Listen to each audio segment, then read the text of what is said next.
Hello दोस्तों, नमस्ते, राधे राधे। मैं आपकी साधना दुबे आज आप सभी के सामने बहुत ही प्यारा नवरात्रि आने वाला है दोस्तों। उसी उपलक्ष्य पे यह माता रानी का पचरा गीत लेके आई हूँ।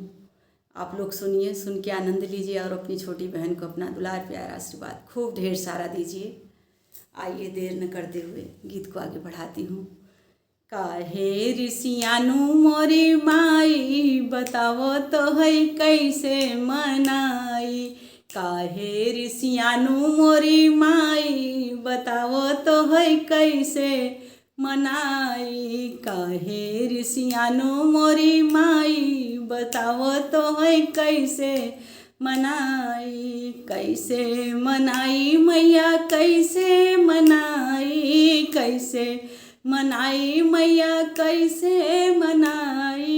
काहे ऋषियानु मोरी माई बतावो तो है कैसे मनाई। काहे ऋषियानु मोरी माई बतावो तो है कैसे मनाई। अड़हुल के फूल मैया भंवरा जूठा रे। अड़हुल के फूल मैया भंवरा जूठा रे। भंवरा जूठा रे मैया भंवरा जूठा रे। कैसे के हरवा पहनाई बताओ तो है कैसे मनाई। काहे ऋषियानु मोरी माई बताओ तो है कैसे मनाई। काहे ऋषियानु मोरी माई बताओ तो है कैसे मनाई। गड़ही के पानी मैया मछली जूठा रे। गड़ही के पानी मैया मछली जूठा रे। मछली जूठा रे मैया मछली जूठा रे। कैसे के कलसा भराई बताओ तो है कैसे मनाई। कैसे के जलवा पियाई बताओ तो है कैसे मनाई। काहे ऋषियानु मोरी माई बताओ तो है कैसे मनाई। काहे ऋषियानु मोरी माई बताओ तो है कैसे मनाई। गेहुए के बाल मैया सुगना जूठा रे। गेहुए के बाल मैया सुगना जूठा रे। कैसे क पुड़िया चढ़ाई बताओ तो है कैसे मनाई। कैसे क पुड़िया चढ़ाई बताओ तो है कैसे मनाई। काहे ऋषियानु मोरी माई बताओ तो है कैसे मनाई। काहे ऋषियाई गौ माई बताओ तो है कैसे मनाई।